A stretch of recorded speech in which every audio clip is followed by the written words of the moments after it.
Welcome to Jaja academy Lahore. इस video में हम डिस्कस करेंगे आईसीएस पार्ट 2 के chapter number 8 getting started with C की एक्सरसाइज के सॉल्यूशंस को। स्टार्ट करते हैं क्वेश्चन नंबर 1 जो कि एमसीक्यूज का पोर्शन है। C is a high level language. Turbo C++ can compile C language and C++ language programs. Debug is the process of identifying and removing errors. C was designed to write programs for Unix operating system. Preprocessor directives are commands for C preprocessor. C का जो preprocessor होता है उसको commands देने के लिए हम use करते हैं प्री प्रोसेसर डायरेक्टिव्स को। Next is the expression in defined directive can not be changed. There are two types of preprocessor directives, include and defined directive, and the expression in the defined directive can not be changed. Which of the following language requires no translator to execute the program? It is machine language. Machine language low level language है which is directly understandable by the hardware और computer. Language translators की जरूरत तब पड़ती है जब हम high level languages में प्रोग्राम्स को लिखते हैं और फिर लैंग्वेज ट्रांसलेटर्स को यूज करते हुए हम हाई लेवल लैंग्वेज को लो लेवल लैंग्वेज जिसे मशीन लैंग्वेज कहते हैं उसमें कन्वर्ट करते हैं।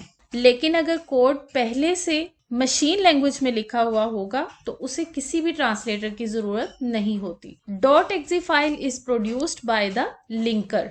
विच of the following key is used to save a file? Turbo C++ में सोर्स कोड की फाइल को सेव करने के लिए F2 की यूज होती है। void occupies how many bytes in memory? 0. void means nothing. void data type memory में 0 स्पेस यानी स्पेस नहीं लेती। एमसीक्यूज का सेक्शन कंप्लीट हुआ। अब हम नेक्स्ट क्वेश्चन देखते हैं। Question number 4, briefly describe the history of C. History of C पर कंप्लीट लेक्चर ऑलरेडी डिलीवर्ड है जिसका लिंक आपको यहाँ पर प्रोवाइडेड है और यही लिंक आपको डिस्क्रिप्शन बॉक्स में मिल जाएगा। सिंपली क्लिक करने से आपके पास लेक्चर ओपन हो जाएगा। Next question is list 2 reasons why it would be preferable to write a program in C language rather than machine language. C language में प्रोग्राम लिखने को प्रेफर क्यों किया जाता है ओवर मशीन लैंग्वेज? इसका जवाब ये है, C लैंग्वेज एक हाई लेवल लैंग्वेज है और हमारे लिए हाई लेवल लैंग्वेज की इंस्ट्रक्शंस को मेमोराइज करना और राइट करना is very very easier than that of writing a code in machine language. Machine language में कोड राइट करना ह्यूमन के लिए बहुत ही मुश्किल है, इसीलिए हम C लैंग्वेज को प्रेफर करते हैं over machine language while writing a program. इसकी एक इम्पॉर्टेंट वजह और भी है और वो है C language provides machine independence. Machine language machine specific होता है, यानी अगर आपने एक मशीन लैंग्वेज या मशीन कोड को इंटेल की मशीन पर अगर उसे जनरेट करवाया है तो हो सकता है कि वो मोटरोला की मशीन पर ना चले। इसे कहते हैं मशीन डिपेंडेंसी। लेकिन C लैंग्वेज का कोड मशीन इंडिपेंडेंट होता है, यानी अगर C लैंग्वेज का प्रोग्राम आपने इंटेल की मशीन पर डिजाइन किया है तो उसे आप किसी भी दूसरी मशीन पर एग्जीक्यूट करवा सकते हैं। These are the reasons for which we write programs in C rather than machine language. What necessary steps taken to prepare a C program for execution? Explain with diagram. इस topic पर भी already lecture delivered है और इस link को description box में paste किया गया है, आप वहां से इसे ओपन कर सकते हैं। नेक्स्ट क्वेश्चन देखते हैं। Define a bug. बग कहते हैं एरर को। Discuss some debugging features of turbo C++। इस टॉपिक पर भी लेक्चर डिलीवर्ड है जिसका लिंक यहाँ पर आप देख सकते हैं और आपको डिस्क्रिप्शन बॉक्स में भी मिल जाएगा। नेक्स्ट क्वेश्चन है, while writing a C program, how many types of errors can occur?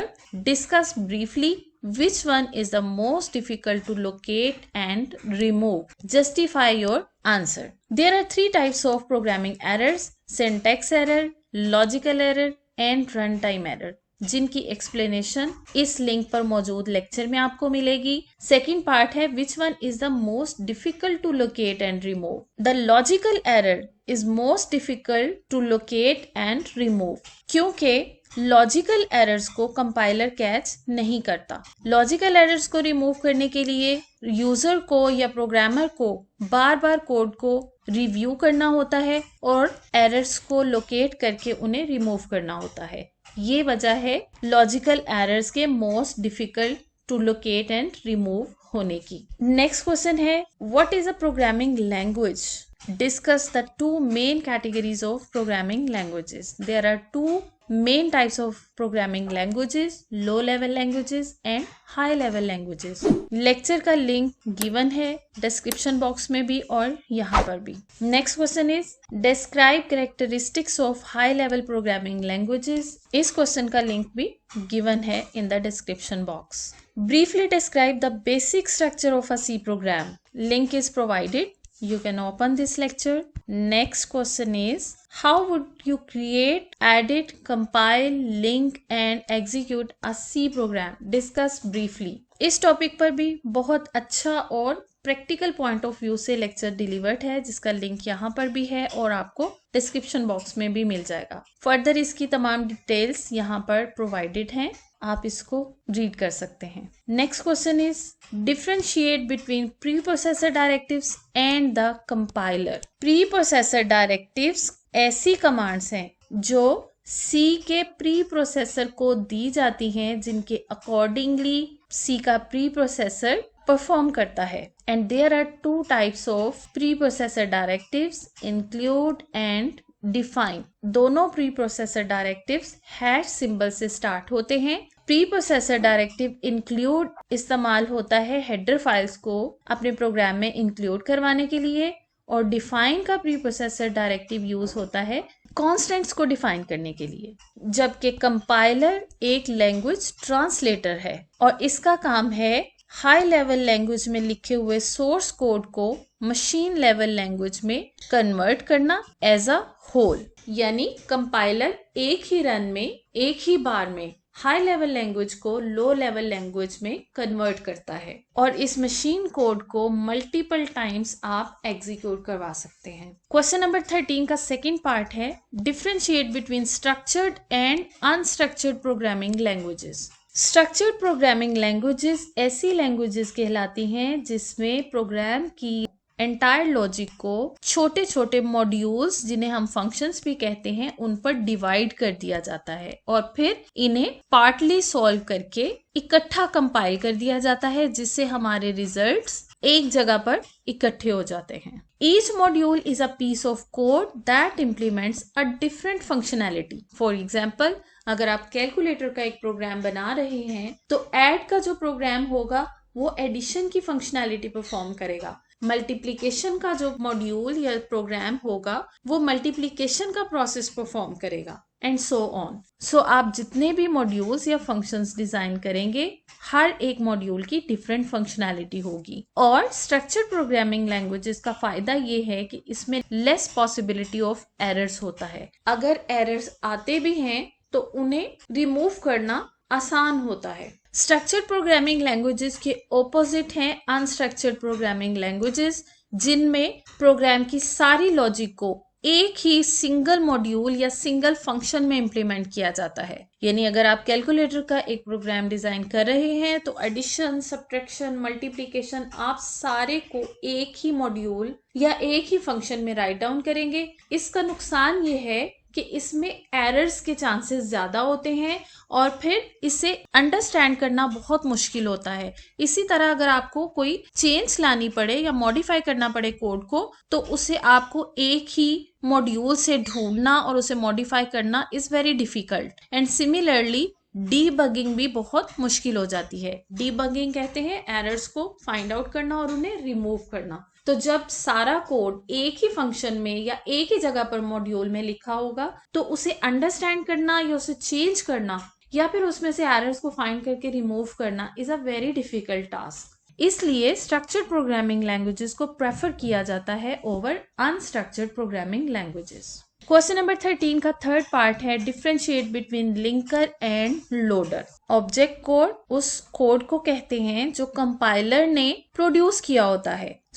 Linker link करवाता है ऑब्जेक्ट कोड को लाइब्रेरी फाइल्स के साथ, और फाइनली जो मशीन कोड जनरेट होता है उसे एक एग्जीक्यूटेबल फाइल की फॉर्म में सेव करवाता है जिसकी एक्सटेंशन होती है .exe और linker itself is a part of compiler के साथ ही काम करता है। जैसे ही कंपाइलर ऑब्जेक्ट कोड जनरेट करता है तब लिंकर इन्वॉल्व होता है और उस ऑब्जेक्ट कोड को लाइब्रेरी फाइल्स के साथ लिंक करवाता है। जबकि लोडर क्या करता है, लोडर इस exe फाइल को जो लिंकर ने जनरेट की थी इसे एग्जीक्यूशन के लिए मेन मेमोरी में लोड करता है। मेन मेमोरी में प्रोग्राम को लोड करना बहुत जरूरी होता है to start the process of execution. जब तक प्रोग्राम को मेन मेमोरी में लोड नहीं किया जाता आप उसे एग्जीक्यूट नहीं कर सकते और लोडिंग का काम लोडर करता है। Thank you for watching. For more computer science lectures and other informative videos subscribe to my channel.